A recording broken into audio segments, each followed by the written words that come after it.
As a 90s kid, I always considered the 90s to be a golden era in animated films, so ChannelFrederator is taking a trip down memory lane and covering some of those classics. However, today we're not covering Disney, which is probably what most people connect with that era. No, it's all about Dreamworks, and we're going to start with the first traditionally animated classic from them, The Prince of Egypt. Also, you know we're definitely going to do El Dorado and Sinbad and so on and so forth next. Anyway, this is 107 Facts about The Prince of Egypt. Let's get started. I'm gonna apologize in advance if I mispronounce people's names.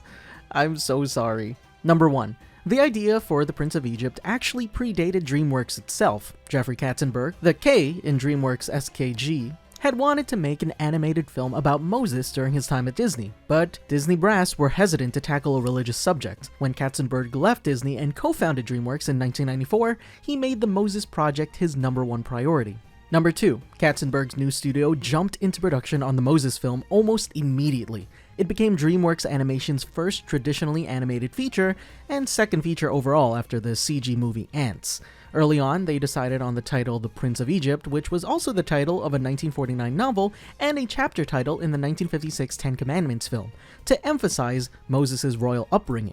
Number 3. There were 3 directors at the helm: Brenda Chapman, Steve Hickner, and Simon Wells, who all worked as a team. Brenda Chapman, in particular, made history in the process. She became the first woman to direct a Hollywood-produced animated feature film. Chapman did later say that she didn't set out to be a pioneer, but she recognized it as a milestone for women in animation. Number 4. When Katzenberg first approached Brenda Chapman about joining DreamWorks to head the story in the film, she was wary. Quote, "Are you crazy? It has God in it," she told him. Adapting a sacred story was intimidating. I mean, this is something that millions and millions of people look towards in their religion. In fact, Chapman only agreed to direct after Steven Spielberg himself called to reassure and persuade her. Spielberg told Chapman that if anyone could handle it sensitively, this new DreamWorks team could.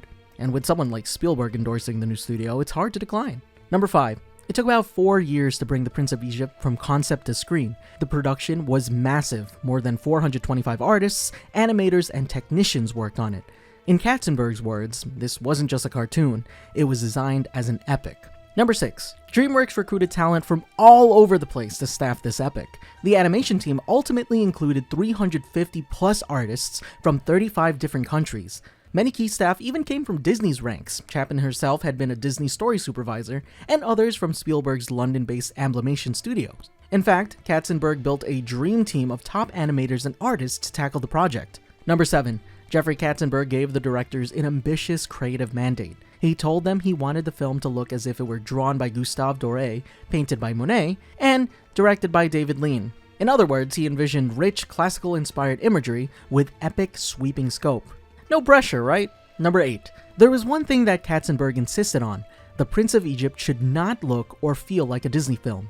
Having come from Disney, he explicitly instructed the team to carve out their own style. Co-director Steve Hickner said Katzenberg didn't want to do Disney, so they aimed for a more mature tone and unique visual edge. In Katzenberg's words, quote, "I didn't want them to make something that looked like a Disney animated film." Number 9. The filmmakers did extensive research to portray the setting and people as accurately as they could. They studied ancient Egyptian art, architecture, and clothing in depth. Led by artist Carter Goodrich and supervising animator William Salazar, the character design team created distinct facial features and body types to differentiate Egyptians from Hebrews. For example, Egyptians in the film generally have more angular features and styled cosmetics, whereas the Hebrews have rounder faces and simpler clothing. Chapman noted it was a tricky process. They wanted differences without leaning into stereotypes. Number 10. A pivotal breakthrough in developing the story's emotional core came from a single drawing. Early in production, story artist Ronnie Del Carmen sketched young Ramses sitting in the lap of a colossal statue of his father, the pharaoh, while little Moses playfully tosses a water balloon below. This image, Ramses burdened by expectations and Moses carefree, crystallized the approach. The film would emphasize the relationship between Moses and Ramses as brothers whose destinies diverge. The directors have said that sibling dynamics, not explicitly in the Bible, became the heart of our story. Number 11. Katzenberg loved the idea of focusing on Moses and Ramses as brothers. He said that his favorite Bible stories are often about families, like Cain and Abel. So, the film's writers crafted Moses and Ramses to start as loving, adoptive brothers and gradually turn into enemies divided by fate. This was a dramatic departure from older Moses films, which usually portrayed Ramses as just a cruel tyrant from the start. Katzenberg felt making them brothers made it a more heartbreaking story. Number 12. From the get-go, the filmmakers were committed to not sanitizing the biblical story. Quote, "We're going to push the envelope here," Katzenberg told the team, according to head of story Kelly Asbury. He argued they couldn't be true to the Exodus without dealing with its serious themes: slavery, genocide, murder, and plagues. Quote, "There's no way you can tell this story truthfully without dealing with those issues." Asbury recalled Katzenberg saying, in other words, the Prince of Egypt was never intended to be a watered-down kiddie version. It was meant to treat the subject with gravity. Number 13. The Prince of Egypt doesn't shy away from some of the Bible's darkest moments. The film opens with a depiction of enslaved Hebrews being beaten and overworked. It shows the Pharaoh's decree to murder Hebrew infants, a traumatic scene conveyed through a stylized nightmare where hieroglyphics on a wall come to life and drip blood. Later, it portrays the plagues of Egypt in frightening detail, from water turning to blood to the death of the firstborn. Such intense content is virtually unheard of in family animation, and it earned the film a PG rating for intense imagery. Critics even noted that the movie doesn't shy away from these elements, which is a bold choice that set itself apart from the typical animated fare of the time. Number 14. The story adapts roughly the first 14 chapters of the Book of Exodus. At the film's start, a message appears on screen acknowledging that while the filmmakers took some artistic license, they endeavored to stay true to the essence, values, and integrity of the story, which is a cornerstone of faith for millions of people. This opening disclaimer underscored the respect which they approached the material. Number 15. Because of the story's religious significance, Dreamworks undertook an unprecedented outreach effort to make sure they got it right. They consulted religious experts of multiple faiths, including Jewish rabbis, Christian ministers, Islamic scholars, and academic Egyptologists throughout the production. Katzenberg said he and over 100 of his artists even took classes in theology and ancient history to prepare. In short, they did their homework on a scale few films ever do. Number 16. Dreamworks publicists noted that they held around 680 separate consultations, which consisted of private meetings and screenings with religious scholars and leaders. They even sought input from popular evangelists and rabbis, among many others Katzenberg invited to view early storyboards and reels, asking if anything might be offensive or inaccurate. Remarkably, quote, "Not one single person had a political agenda." Katzenberg said everyone just wanted to help portray the story respectfully. Number 17. Those consultations directly influenced the film. For example, the team originally included a scene of Moses and his wife Zipporah breaking a glass at their wedding, a nod to a Jewish wedding custom. However, a rabbi consultant pointed out that this tradition commemorates the destruction of the temple in Jerusalem, which happened about 1,000 years after Moses' time. Well, realizing it was inaccurate, the filmmakers removed the glass breaking from the wedding montage. Easy. Number 18. Another change prompted by religious feedback involved the song When You Believe. Early drafts of the lyrics went, "You can do miracles when you believe." But some consultants, and lyricist Stephen Schwartz himself, felt that the wording was theologically problematic. Most faiths teach that humans don't perform miracles, a higher power does. So they revised the line to, "There can be miracles when you believe," making it a statement of hope rather than human ability. This small tweak also avoided implying any sacrilege. Number 19. Dreamworks also toned down the merchandising typical for an animated blockbuster, out of respect for the sacred story. In fact, aside from a few books, the main commercial tie-ins were musical. They released a 3-CD soundtrack collection and partnered with Walmart to package the music with movie tickets. Katzenberg called this, quote, "selling the movie experience, not some ancillary merchandise." So no, you didn't find a Moses Happy Meal toy or a Moses vs. Ramses action figure at the time. Number 20. Uniquely, the official website for The Prince of Egypt featured a study guide for families. Dreamworks enlisted clergy and religious educators across different faiths to write discussion material. The site provided parents with background on the Exodus story and suggestions of Bible chapters to read with their kids after watching the film. Katzenberg said the film raises big questions it can't possibly hope to discuss fully, so the website guide was meant to encourage meaningful family conversations. Number 21. Visually, The Prince of Egypt was a marriage of old school and cutting edge. It was primarily a traditionally hand-drawn animated film, all the characters were animated by hand, but it also made heavy use of computer-generated imagery, CGI, for certain effects and sequences. In fact, it ended up being one of the last major animated features to utilize classic hand-painted 2D backgrounds before digital painting took over. Dreamworks basically threw every technique they had at this movie to achieve the epic look they sought after. Number 22. About half the shots in the film involve some kind of special effect or computer assistance. At the time, that was a very high ratio for an animated feature. By comparison, earlier 90s Disney films might have had just a few standout CGI moments, but The Prince of Egypt integrated digital effects throughout. It truly pioneered the blend of traditional and computer animation on a large scale. Number 23. To achieve this blend, Dreamworks developers created new in-house software tools. One was called the Exposure tool, which allowed artists to set up a virtual 3D environment and move a camera throughout it while combining hand-drawn and CGI elements seamlessly. Essentially, it lets 2D characters exist in 3D space. This was crucial for scenes like the chariot race and the Red Sea, where the camera swoops around and you see depth. I know this doesn't sound groundbreaking considering the tools we have now, but it was groundbreaking back then. Number 24. A great example of the 2D, 3D integration is the chariot race, as I mentioned before. In that scene, Moses and Ramses and the other people are traditional hand-drawn animation, but the chariots and the environment, the sand, the scaffolding they crash through, etc., are CGI models. The animators were able to have the chariots realistically bounce, spin, and kick up dust in 3D, with the hand-drawn characters riding them. The two were composed so well that most viewers back then couldn't even tell where the hand-drawn ends and the CGI begins. Number 25. The 10 Plagues of Egypt sequence was a huge technical challenge as well. The animators used computer-generated particle effects for things like the swarms of locusts, the hailstorm, and the eerie glowing mist of the final plague. For the locust plague, they literally created and animated 7 million tiny locust particles flying around, a task that would have been impossible to draw by hand. They could apply physics like wind and gravity to these CGI locusts to make them move believably. By linking together tens of thousands of little elements, they convincingly portrayed an entire plague of insects ravaging Egypt. Number 26. The film's climactic parting of the Red Sea sequence was so complex, it obviously has its own facts, but it also deserves its own credit. According to a report in Time magazine, the roughly 7-minute sequence required a team of 10 digital artists, 1 traditional 2D effects artist, 16 animators, and 2 software engineers working together. It took them 2 years to complete just this scene, from development to final render.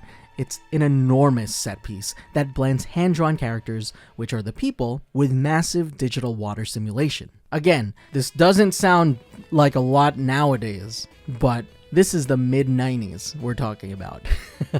Number 27. To give a sense of the computing power involved, the Red Sea parting scene took more than 318,000 hours of processor time to render. That's over 36 years worth of computing if done on a single machine back then. The animators joke that it was still a bit less than the 40 years the Israelites spent wandering the desert, but the result was worth it. The parted sea with towering walls of water and lightning, illuminating schools of fish inside, is one of the film's most awe-inspiring visuals. Number 28. Another remarkable aspect of the Red Sea scene is the crowd animation. When the Hebrews are crossing the seabed, you see a vast multitude of people. The filmmakers actually created a database of around 20 distinct character models of various heights, ages, and genders, then used CGI to multiply and randomize them, resulting in about 146,000 individual characters in the final shot of the Exodus. Traditional hand-drawn animation could never populate a scene with that many people moving, but thanks to digital techniques, they convey the epic scale of 600,000 souls fleeing Egypt. Number 29. Co-director Steve Hickner noted that the parting of the Red Sea had been an iconic moment in the famous 1956 live-action film, The Ten Commandments. That was the icon of our parents' generation, he said, and it set a high bar.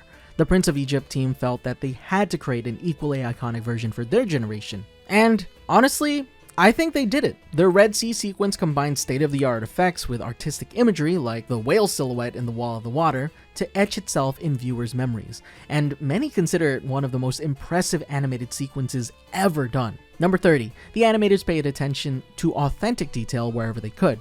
Many of the hieroglyphics and paintings shown on Egyptian walls in the film are based on real ancient Egyptian artwork. Egyptologists who have seen the film noted that the proportions of the statues, the style of royal headdresses, etc. are taken from archaeological records. For instance, Pharaoh Seti's mummy in real life has distinct facial features that the film's artists subtly mirrored in Seti's character design.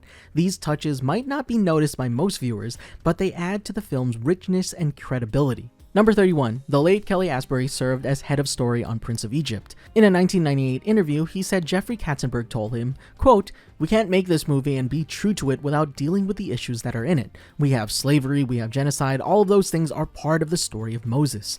Asbury's story team had to balance those heavy elements with the film's hopeful, inspirational message. And if you watch the film, they definitely did not sugarcoat the suffering, but they ultimately delivered an uplifting tale of freedom.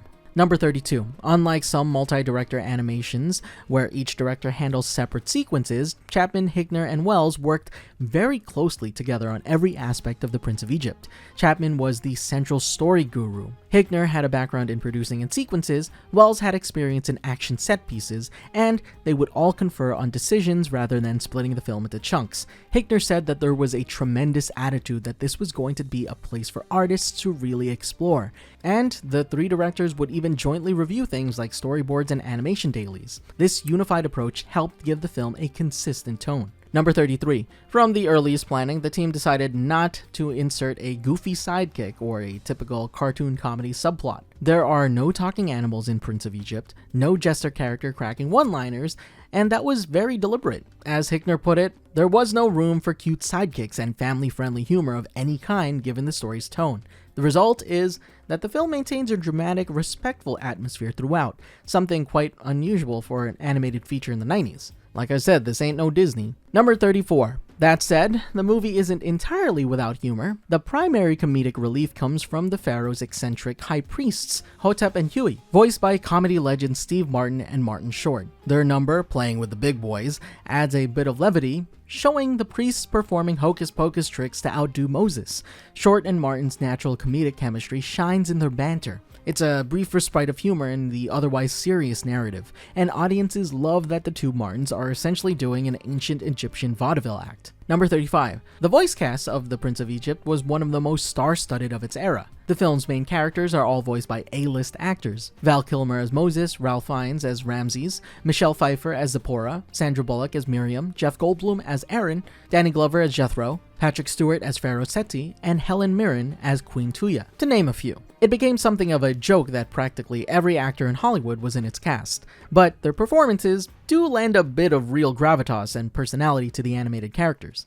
Number 36. In a bold casting choice, Val Kilmer not only voices Moses, but he also provides the voice, or the main voice, of God in the burning bush scene. He wasn't originally credited for the role of God in the film, but it's him. Trust me. His voice was recorded and then electronically deepened and layered to sound otherworldly. The filmmakers chose to have God speak in Moses' own voice, only more resonant, to suggest that the voice of God might sound like one's inner conscience. It's a creative decision that some viewers don't realize at first, meaning Moses is literally talking to himself in that scene. Number 37. The sound designers did a lot of research on how to portray the voice of God. Sound editor Lon Bender looked at previous films like The Ten Commandments, where God was voiced by a deep, bassy actor, and ultimately decided to take a different approach. Using Val Kilmer's own voice, quote, suggested the kind of voice we hear inside our own heads in everyday life as opposed to the larger-than-life tones often used for God. That's why in Prince of Egypt, God speaks calmly and intimately to Moses, almost like a whisper with a lot of power behind it. Number 38. Val Kilmer did all of Moses' speaking dialogue, but he didn't perform Moses' singing parts. For the musical sequences, a professional singer named Amik Byram was brought in as Moses' singing voice. This is a common practice in animated musicals where a trained vocalist supplements an actor. Byram sings Moses' heartfelt ballad, All I Ever Wanted, and his portions of The Plague. Kilmer, an actor known for his versatility, focused on giving Moses a strong spoken voice, while Byram hit the high notes in the songs. Number 39. Similarly, several other actors use different actors for speaking and singing. Sandra Bullock voices Moses' sister Miriam in dialogue, but Miriam's singing voice in When You Believe and The Lullaby at the River is provided by singer Sally Dworsky. Danny Glover voices Jethro, but Brian Stokes Mitchell, a Tony-winning Broadway singer, performs Jethro's big song Through Heaven's Eyes. And why not? By hiring seasoned vocalists to handle the songs, at least you knew they'd sound good. Number 40. One star who did do all of her own singing is Michelle Pfeiffer. Pfeiffer voices Zipporah, Moses' wife, and she performs Zipporah's singing parts in When You Believe, alongside Sally Dworsky, Miriam's singer. Pfeiffer isn't primarily known as a singer, but she had musical experience, Grease 2 for example, and delivered a lovely vocal performance for the film. In fact, The pop single version of When You Believe had Mariah Carey taking over Zipporah's lines, but in the film itself, that is Michelle Pfeiffer singing, which is pretty special. Number 41. The two high priests, Hotep and Huey, were voiced by comedy veterans Steve Martin and Martin Short, as I mentioned before. But what I didn't mention was that they recorded their dialogue together in the same recording sessions. Now, it doesn't always happen, but since Steve Martin and Martin Short have such great back and forth chemistry, the directors put them both in the booth at the same time. They even ad-libbed some of their lines. Number 42. Two members of the voice cast would later literally become royalty, of the acting kind, of course. Patrick Stewart, Pharaoh Seti, and Helen Mirren, Queen Tuya, both were honored with knighthoods by the British Crown in the 2000s, earning the titles Sir Patrick and Dame Helen. Back in 1998, they weren't Sir and Dame yet, but they were already acting like royalty in the film, of course. Number 43. For several big-name actors in the cast, the Prince of Egypt was their first time voice acting in an animated film. Sandra Bullock had never done an animated role before Miriam. Jeff Goldblum, who was Aaron, likewise was new to animation voice work. And Ralph Fiennes, Ramses, had his very first voice acting experience with this film. Fiennes later said he enjoyed the process of focusing purely on voice. Little did he know he'd go on to voice other characters in animation, from Wallace and Gromit's villain to even a Lego Alfred in the Lego Batman movie. Number 44. The animators included a few Easter eggs for eagle-eyed viewers. In the scene where Moses is reflecting in the palace, he reads hieroglyphs on the wall. If you watch Moses' eye movements, he's scanning the hieroglyphs from right to left, which is how ancient Egyptians' writing is read. It's a subtle detail of authenticity that makes the character feel real. I mean, the character is literally an Egyptian prince, so he would know how to read. Number 45. In keeping with religious tradition, the film never shows God in human form. During the burning bush sequence, God is represented by a gentle flame and a beam of light, and of course that calm voice. And later, when Moses receives the 10 Commandments on Mount Sinai, we see it from a distance, rather than any anthropomorphic depiction of God. This approach came directly from advice from the film's religious consultants, who cautioned against trying to draw God. It also respects the commandment about no graven images. Number 46. The Prince of Egypt held its world premiere at UCLA's Royce Hall on December 16, 1998. It then opened in theaters on December 18, 1998. Perfectly timed for the holiday season. The studio marketed it not just as an animated movie, but a sweeping epic for all ages. One of the theatrical posters even carried the dramatic tagline, "The power is real. The story is forever. The time is now." Number 47. The film's signature song, When You Believe, achieved something historic. It brought together two of the biggest pop divas of the 1990s, Whitney Houston and Mariah Carey, for a duet. In fact, it was the first and only time Whitney and Mariah ever recorded a song together. Having those two powerhouses on the soundtrack was a huge deal. The duet version plays over the end credits and was released as a single, giving the movie massive cross-promotion on pop radio and music channels. Number 48. When You Believe went on to win the Academy Award for Best Original Song at the 1999 Oscars. Stephen Schwartz, who was the composer and lyricist, and Babyface, who produced the Whitney Mariah single, accepted the Oscar. It was a triumphant moment, especially considering it beat out a song from a Disney film that year. The victory underscored that Dreamworks' gamble on a biblical musical paid off artistically. That Oscar win was not just any award for Dreamworks, it was actually the first Oscar ever won by Dreamworks Animation Production. And it's pretty good considering it's the second film they ever made. Dreamworks' previous film, Ants, didn't win any Oscars, so When You Believe gave the new studio its first golden statuette. Number 50. The film's musical score was composed by Hans Zimmer, of Lion King fame, with songs by Stephen Schwartz, also garnered accolades. It was nominated for Best Original Score at the Golden Globe Awards and the Oscars. Number 51. The Prince of Egypt also picked up a lot of attention from critics groups. It won the Broadcast Film Critics Association's Critics' Choice Award for Best Animated Feature of 1998. It also received 5 Annie Award nominations, including Best Animated Feature, Best Directing, Best Storyboarding, Best Effects Animation, and Best Voice Acting. Although it didn't take home the Annie, the multiple nominations showed industry respect. Number 52. Legendary film critic Roger Ebert gave The Prince of Egypt a positive review. He wrote that the film shows animation growing up and embracing more complex themes, instead of chaining itself in the category of children's entertainment. Ebert and many of the other reviewers praised the film's stunning visuals and its willingness to tackle a serious story. Number 53. Not everyone was thrilled, however. The Prince of Egypt was banned in several countries with predominantly Muslim populations. Egypt, the very setting of the story, forbid the film. as did Malaysia and the Maldives, on the grounds that Islamic tradition forbids depicting prophets like Moses in media. In those countries, religious authorities felt the film's portrayal of Moses, who Islam regards as a prophet Musa, was potentially offensive. Number 54. In Egypt, the ban stirred controversy. Some Egyptian commentators actually wanted the film to be shown. They argued that banning it was like burying our heads in the sand, instead of engaging with it.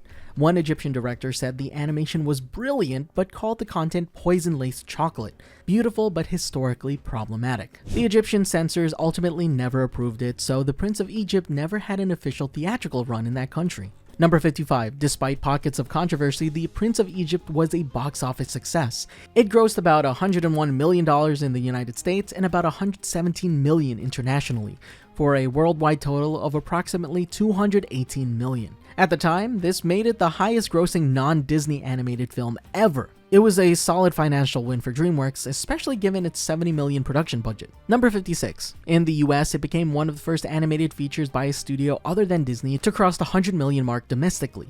Up until then, Disney had largely monopolized big grossing animated films. 1998 was actually a turning point. Prince of Egypt and the Rugrats movie by Nickelodeon and Paramount both broke $100 million, signaling that Disney wasn't the only game in town. Number 57. Curiously, The Prince of Egypt earned more overseas than it did in North America. About 54% of its gross came from international markets. It was particularly well received in Europe and Latin America. The universal themes of faith and freedom seemed to translate well across cultures, which was helped by excellent dubbing in many languages. The film was eventually dubbed in over 20 languages, including less common ones like Icelandic and Thai, making it truly global. Number 58. To capitalize on the film's popularity, Dreamworks did release a direct-to-video prequel of sorts, Joseph, King of Dreams, which came out in the year 2000. It's an animated musical telling the Old Testament story of Joseph, who biblically is Moses' ancestor. Marketing-wise, they presented it as coming from the creators of The Prince of Egypt. While Joseph, King of Dreams didn't have nearly the same impact of Prince of Egypt, and was the only direct-to-video feature of Dreamworks animation ever made, it serves as a companion piece, making Prince of Egypt part of a very small biblical animated universe. Number 59. The story of Moses found new life on stage as well. In February of 2020, a stage musical adaptation of The Prince of Egypt opened at the Dominion Theatre in London's West End. It featured a book/script by Philip Lazebnik, who also co-wrote the film's screenplay, and music and lyrics by Stephen Schwartz, who was expanding on his songs from the film. Schwartz even wrote 10 new songs for the stage show, on top of including favorites like Deliver Us and When You Believe. Number 60. The West End Prince of Egypt musical was a sizable production for a large cast, with sweeping dance numbers choreographed by Sean Cheeseman. It ran for about 16 months, with some interruptions due to the obvious 2020 pandemic, and was seen by over 180,000 people before closing in 2022. A cast recording was released, and in 2023, a professionally filmed performance was made available for streaming, allowing fans worldwide to experience the stage version. It's a testament, to the film's enduring popularity that over 2 decades later, it could fill the theaters as a live musical. Number 61. As The Prince of Egypt approached its 25th anniversary, Dreamworks and Universal gave it a royal treatment. In 2023, they released a newly remastered 4K Ultra HD edition of the film. Co-director Steve Hickner noted that seeing the film in 4K made him feel that the studio considers it a crown jewel of their library. The restoration showcases the hand-drawn animation in unprecedented clarity, and the TTSX sound mix lets Hans Zimmer's score soar like never before. In layman's terms, it looks and sounds way better, and you should totally get it. Number 62. Reflecting on the film in a 2023 interview, Brenda Chapman said, quote, "I'm really proud of the film and what we accomplished on it." She said she's thrilled that it opened the door for different types of storytelling and animation, and proving that audiences would embrace a serious, mature animated film. Over the years, countless fans have told the directors how much Prince of Egypt affected them. Chapman, Hickner, and Wells have expressed gratitude that their work resonates with people so deeply. Number 63. One particularly powerful fan story came to light at a recent screening. Steve Hickner met a young woman who said that The Prince of Egypt changed her life. As a child, she saw the movie with her mother. Immediately afterward, her mother decided, "We're never going home again," and took her away from an abusive household that very night. The woman told Hickner that from that point on, their lives improved. Hickner was floored. Quote, "As an audience reaction, you can't get any better than that," he said. It shows that beyond entertainment, the film's message of hope and liberation had real-life impact. Number 64. Going back to the voice cast. When it came to voice casting, Dreamworks wasn't afraid to think outside the box. Sandra Bullock and Jeff Goldblum were not obvious picks for an animated biblical epic, but both lent warmth and relatability to their roles. It was actually the first time doing an animated voice for each of them, as I mentioned before, and they signed on because they loved the story's message. Goldblum's distinctive ahum inflections and Bullock's earnest delivery helped to make the sibling characters feel modern and more human. Number 65. Ralph Fiennes, who voiced Ramses, likewise, again, had never done voice acting before. He's obviously known for intense live-action roles, Schindler's List, and, well, now Voldemort. Going from X to Y is crazy, but I know. Fiennes did bring a lot of gravitas and complexity to Ramses' voice. The directors praised how he could convey Ramses' pride, anger, and even vulnerability just through vocal tone. Number 66. While recording dialogue, the actors were encouraged to improvise a bit if inspiration struck. That's where Martin Short and Steve Martin came in. In particular, they ad-libbed some humorous lines as Hotep and Huey. For instance, after their snake trick fails, the snakes eat each other. Their embarrassed quip, "I'm going to get whooped," in the film was reportedly improvised in the moment, and it was so funny that it stayed in. Now, if a line is really good, this generally does happen in actual, films and TV shows, but, it's just a good way of showing that these comedians had room to play with. Number 67. Composer Steven Schwartz, who wrote all of the film's songs, worked carefully to make sure it gave the music an authentic flair. He used modal melodies and incorporated Hebrew phrases to evoke the setting. He said his goal was a sound that immediately suggests the film's geographical location, that it would sound Egyptian and sound Hebraic, but not Fiddler on the Roof type traditional music. In other words, he wanted to make music that felt culturally appropriate yet still accessible to modern audiences. Number 68. Director Brenda Chapman noted that they intentionally avoided a typical musical theater vibe for many songs. The subject matter just needed something more classical than Broadway, she said. For example, songs like Deliver Us and The Plagues are almost operatic. They drive the story rather than act as light interludes. Chapman felt if the characters suddenly broke into peppy song and dance, it would have felt strange in this film. So the musical numbers maintain the same epic, serious tone as the rest of the movie. Number 69. Hans Zimmer composed the film's dramatic score, and he was a perfect choice. As I said, he had just won an Oscar for, as I mentioned before, The Lion King a few years prior. Zimmer worked hand-in-hand with Schwartz so that the songs and score blend seamlessly.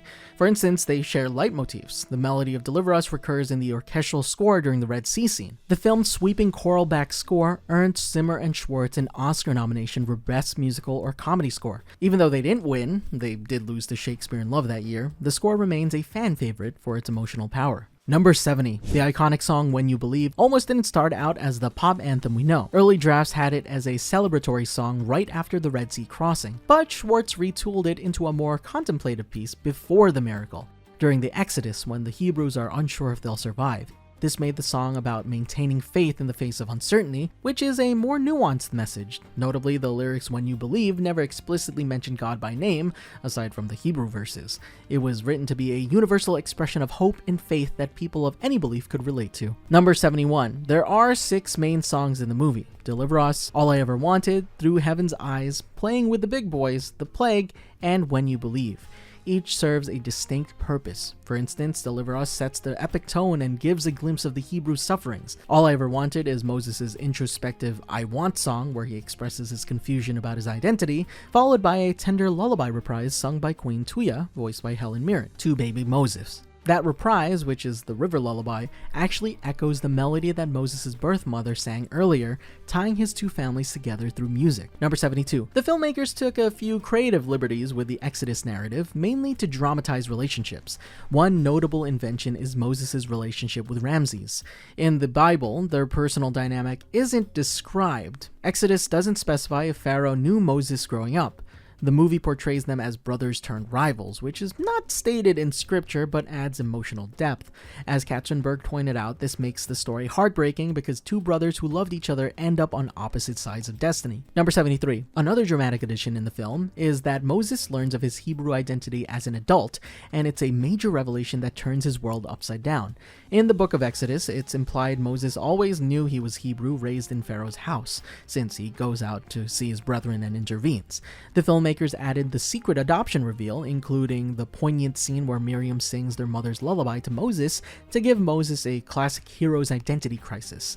It's a powerful moment in the film, with Moses seeing the hieroglyphic depiction of the infant slaughter and realizing he was the baby saved. While not from the Bible, it effectively fuels his character arc. Number 74. While there were creative liberties here and there, the film does align with many biblical details that other adaptations sometimes omit. For example, it includes the detail of God turning Moses' staff into a serpent and the Egyptian priests doing the same, a direct reference to Exodus 7 verses 10 through 12. In The Prince of Egypt, Hotep and Huey use smoke and mirrors to create two snakes, which then humorously proceed to eat each other, much to their embarrassment. This is a playful twist on the Bible verse where Aaron's rod, as a serpent, swallows the magician's serpents. It's a clever nod that viewers familiar with the scripture can appreciate. Number 75. Another accurate touch, the pillar of fire and pillar of cloud from Exodus 14 are portrayed as well. During the Red Sea sequence, a towering pillar of fire descends to block the Egyptian army, then transforms into a pillar of cloud to shroud their view. This comes straight from the Bible, where God's angels prevent the Egyptians from reaching the Israelites by appearing as fire and cloud. Many film versions of Moses skip this miraculous detail, but Prince of Egypt includes it, using it as a spectacle, using the fire tornado as a spectacle and a plot device to separate Ramses from Moses until the sea closes. Number 76. On the lighter side of adaptations, the character Zipporah, Moses' wife, is in the Bible, but the movie gives her a much larger role. In scripture, Zipporah doesn't accompany Moses on the mission to free slaves, and there's a strange incident where she circumcises their son to save Moses,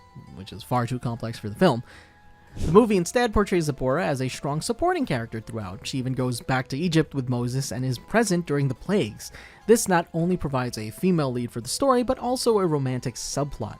The song Through Heaven's Eyes serves as the sequence where Moses and Zipporah fall in love, something not described in the Bible, but lovely for narrative purposes. Number 77. Dreamworks pulled out all the stops in marketing The Prince of Egypt. In addition to the standard trailers and posters, they leveraged the film's music heavily. The Whitney Houston-Mariah Carey music video for When You Believe was a major promotional tool. It premiered on VH1 and MTV and got heavy rotation. The video, directed by Philip Journeau, was filmed at the Brooklyn Academy of Music in October 1998, and it intercuts the two superstar singers performing on stage with footage from the movie. Seeing Whitney and Mariah together was a huge draw, and it helped drive the song up the charts.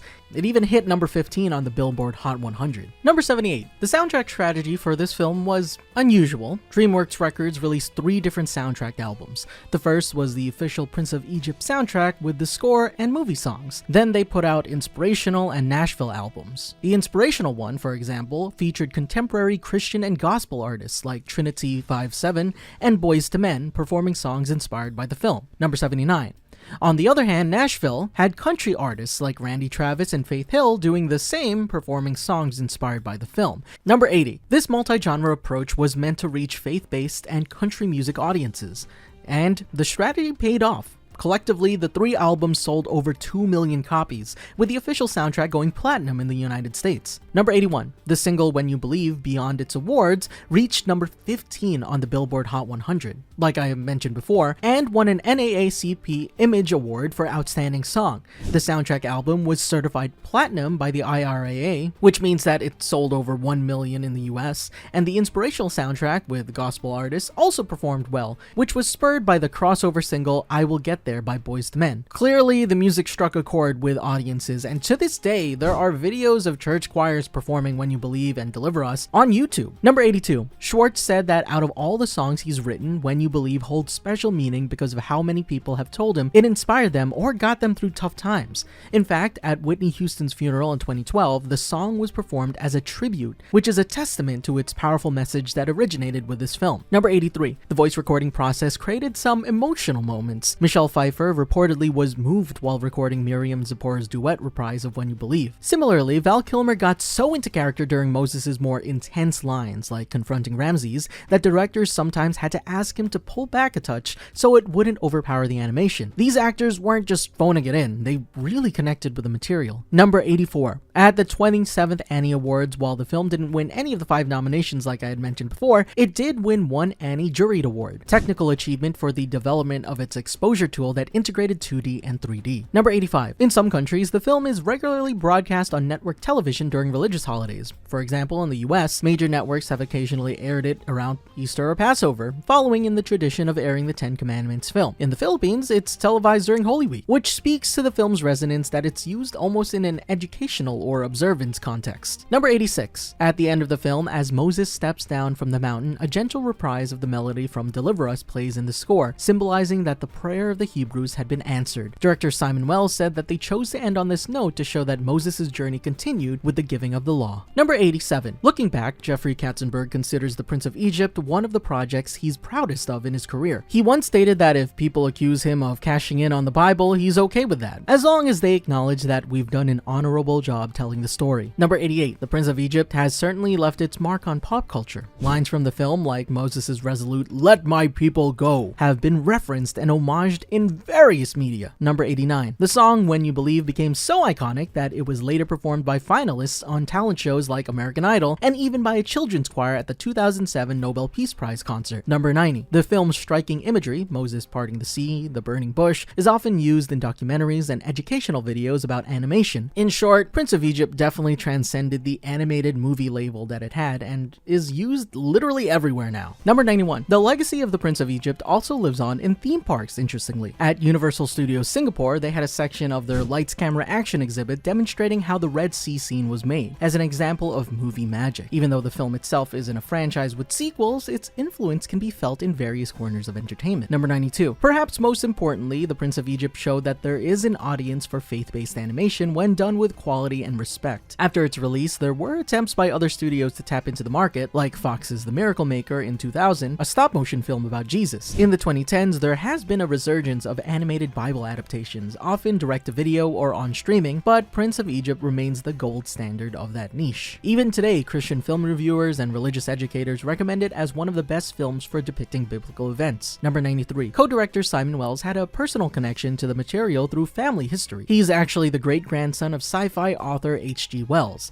While this doesn't directly relate to Moses, Simon joked that having such a famous ancestor made him think about legacy and storytelling across generations. In making Prince of Egypt, he said one hope was that it would be a film parents could show their kids for decades, keeping an important story alive. Number 94. Over 20 years, many of the film's original crew still regard it as a highlight of their careers. Animator Nico Marlett, who designed characters on Prince of Egypt, went on to do Kung Fu Panda and How to Train Your Dragon, yet he still speaks fondly of drawing Moses and Ramses. Number 95. Brenda Chapman eventually won an Oscar for co-directing Pixar's Brave, but she often credits Prince of Egypt for teaching her how to helm a feature and handle sensitive materials. Additionally, Steve Hickner wrote a book about animation called Animating Your Career, where he references lessons learned on Prince of Egypt. Clearly, just reading this out loud, clearly the experience of making this film left an indelible impact on those who made it, just as the film itself had made an impact to those who watched. Number 96. In terms of animation history, The Prince of Egypt stands out as the first major animated feature to depict biblical events since the early days of cinema. You'd have to go back to 1966's The Ten Commandments cartoon or some obscure projects to find some predecessors, and those were very, very limited. Its success demonstrated that the animation could tackle serious religious and historical epics,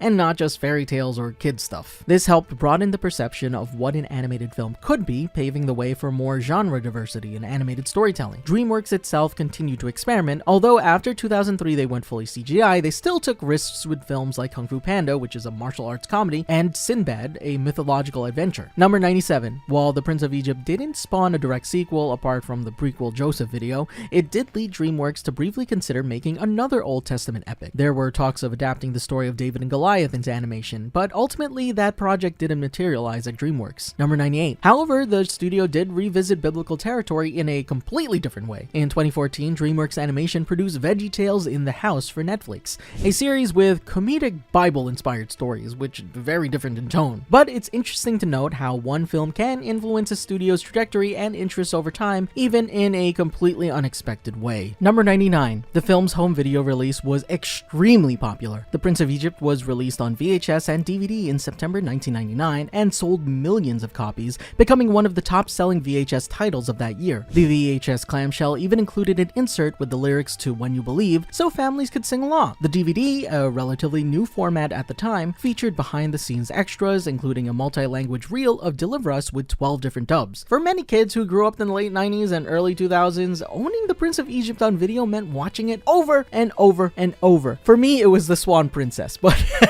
but you know, whatever, to each their own. Number 100. One of the behind-the-scenes documentaries on the DVD showed how the animators drew inspiration from live-action footage. For instance, they studied footage of Charlton Heston in the Ten Commandments for Moses' body language when commanding the Red Sea. Not to copy it, but, you know, to see how an actor conveyed authority. They also watched recordings of professional dancers for Miriam's celebratory dance at the Red Sea, with Miriam's little victory leap in the film modeled after a little dance reference. These kinds of references helped infuse the animation with a sense of realism and gravity appropriate for the subject, and of course this is a practice that people still do today. This is not new to just the Prince of Egypt.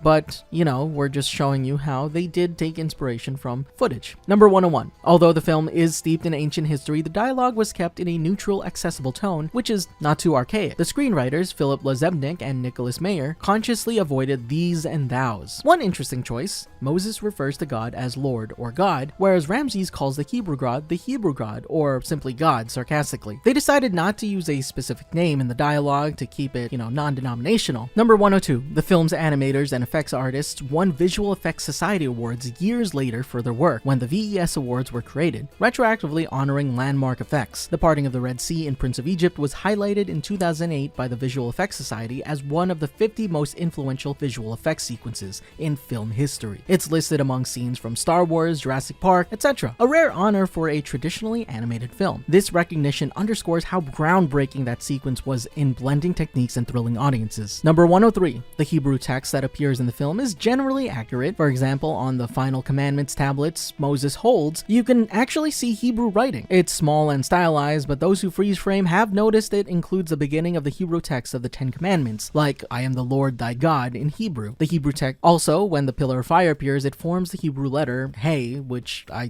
think I'm pronouncing that right, briefly, possibly intentional, as that letter often stands for God's name in religious art. Little touches like these were added by the art team, knowing that a few viewers with knowledge of Hebrew would spot them. Number 104. For authenticity, much like throughout the entire production, the production brought in a Hebrew consultant to coach the voice actors on pronunciation of Hebrew lines. A lot of the songs contain Hebrew words here and there, so the Hebrew consultant was brought on to make sure it was pronounced well. Number 105. In advance of the film's release, Dreamworks hosted numerous private screenings for religious leaders and organizations. They showed early cuts to groups of pastors, priests, rabbis, and community leaders to get their endorsement. Many of those who saw it praised the film and spread the word to their congregations. As one example, the National Council of Churches in the USA lent its support, and various evangelical groups gave it a thumbs up for family viewing. This grassroots outreach was not typical for an animated movie, but it kind of helped build trust and anticipation among faith communities, which likely contributed to the film's solid box office from church-going audiences. Number 106. When The Prince of Egypt opened on December 18, 1988, it debuted at number 2 at the North American box office. Number 107. To celebrate the film's 25th anniversary in 2023, Dreamworks created a special multilingual treat for fans. They released a video of When You Believe performed in 25 different languages, edited together line by line. The video features clips from various international dubs of the song, from French to Mandarin to Zulu, all synced to the music. It highlights the global reach of the film. The Prince of Egypt remains a singular achievement in animation, a film that balances entertainment, artistry, and reverence. Its creation brought together people of many faiths and talents, and its legacy continues to inspire audiences. Whether you watch it as a religious experience, an animated masterpiece, or simply an epic story of hope and freedom, one thing is certain: The Prince of Egypt has earned its place in the pantheon of animated classics, proving that there can be miracles when you believe. That's all for 107 facts about The Prince of Egypt. What did you think of the film? Let us know in the comments below. If you want to know where we got these facts, feel free to check out our source doc in the description below as well. Thanks for watching, and remember, Frederator loves you.